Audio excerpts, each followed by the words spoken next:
రెక్కలొచ్చి గువ్వలు ఎగిరి వెళ్ళిపోయినా గూటి గుండెలో ఇలా ఈటెగుచ్చి వెళ్ళవే.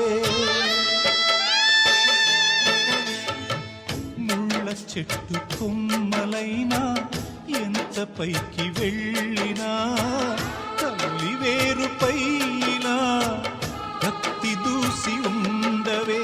మీరే తన లోకమని బతికిన సోదరుని సాలే ఇక వెళ్ళమని తరిమిన మిమ్ముగని